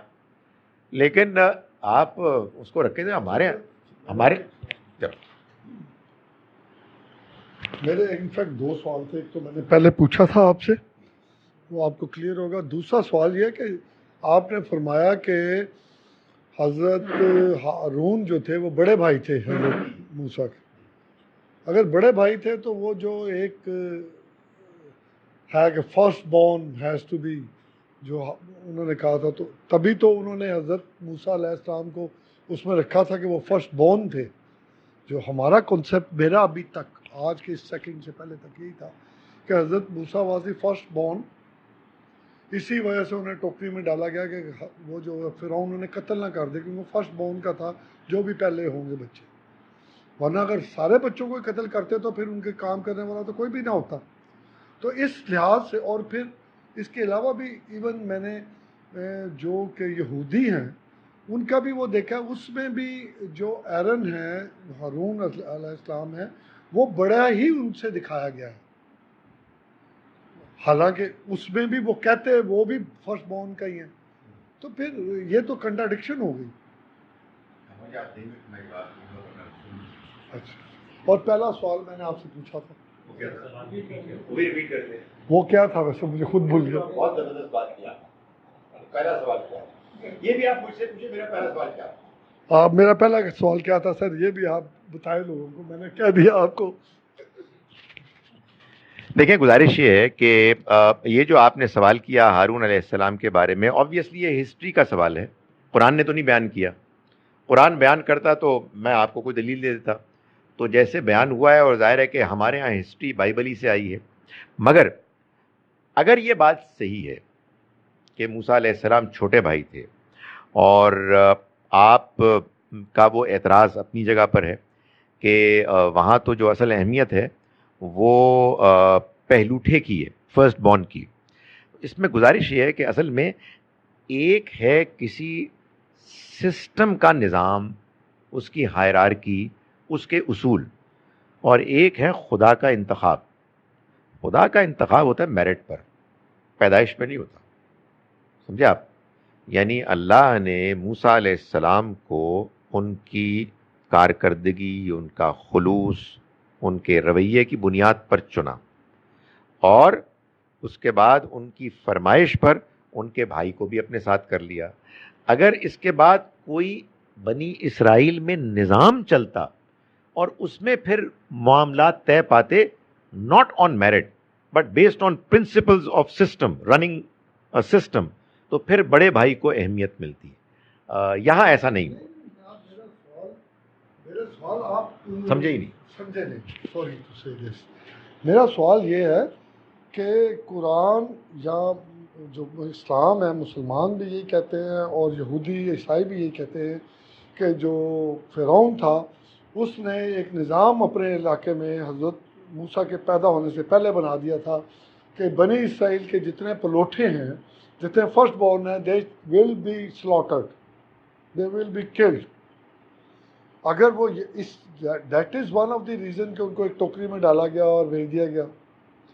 لیکن اگر بعد میں ہم اس چیز کو مانتے ہیں کہ حضرت ہارون علیہ السلام ان کے بڑے بھائی تھے, پھر تو حضرت ہارون کو ٹوکری میں ڈال کے بھیجنا چاہیے تھا, حضرت موسیٰ کو تو کچھ بھی نہ ہوتا. دیکھیں, وہ ٹھیک ہے آپ کی بات, یہ سوال تو پیدا ہوتا ہے. یہ بھی ہو سکتا ہے, یہ بھی ہو سکتا ہے کہ والدہ دو ہوں, یہ بھی دیکھنا پڑے گا فرسٹ بورن کی شرط. اور تیسری بات بھی ہے کہ فرسٹ بورن کی شرط بھی ہوگی, لیکن ایبسولوٹلی, اور اس کی اپلیکیشن بھی کسی زمانے میں شروع ہوگی. سو یہ ممکن ہے کہ ہارون علیہ السلام پیدا ہو گئے اور اس کے بعد معلوم ہوا کہ حکم جاری ہو گیا. So there are number of possibilities, but your point is well taken, یہ بات صحیح ہے. اب آپ بتائیں کہ ان کا سوال یاد ہے کسی کو, تاکہ ہم یہیں پہ ختم کریں. اور میں یہ اعلان کروں کہ بھائی یہ میرے 1 مہینے کی چھٹی سے پہلے آخری کلاس تھی. اس کے بعد ہم کوئی کلاس درمیان میں لیں گے, اگر لیں گے تو اعلان کر دیں گے. اعلان کا طریقہ تو یہاں موجود ہے. ٹھیک ہے جی. اقول قولی ھذا واستغفر اللہ لی ولکم.